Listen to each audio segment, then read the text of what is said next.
নতুন আঁচনি লৈ সেই আঁচনিখন হৈছে শিশুৰ উজ্জ্বল ভৱিষ্যতৰ বাবে।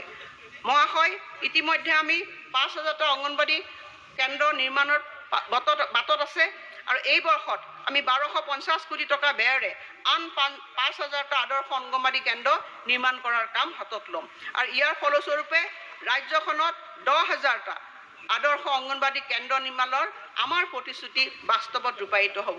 অধ্যক্ষ মহোদয়, অসমৰ বৰ্তমানৰ বিদ্যালয়সমূহৰ আন্তঃগাঁথনি উন্নয়নৰ বাবে লোৱা পদক্ষেপৰ অংশ হিচাপে আমাৰ চৰকাৰে ২,৩৬৯.৮৬ কোটি টকা ব্যয়েৰে ৰাজ্যৰ ৩২২খন বিদ্যালয় ৰূপান্তৰ কৰিব আৰু এই বিদ্যালয়সমূহৰ তালিকা মই পৰিশিষ্ট ঘত উল্লেখ কৰিছোঁ।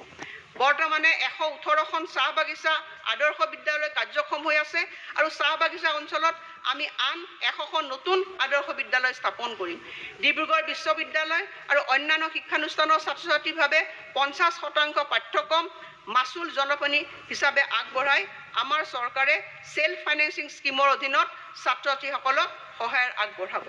অহা ৩ বছৰৰ সময়ছোৱাত ডিব্ৰুগড় বিশ্ববিদ্যালয়ত অত্যাধুনিক বিশ্ববিদ্যালয়ৰ কাৰণে ৰূপান্তৰ কৰাৰ বাবে ১০০ কোটি টকা পুঁজিৰ অনুদান আগবঢ়োৱা হ'ব।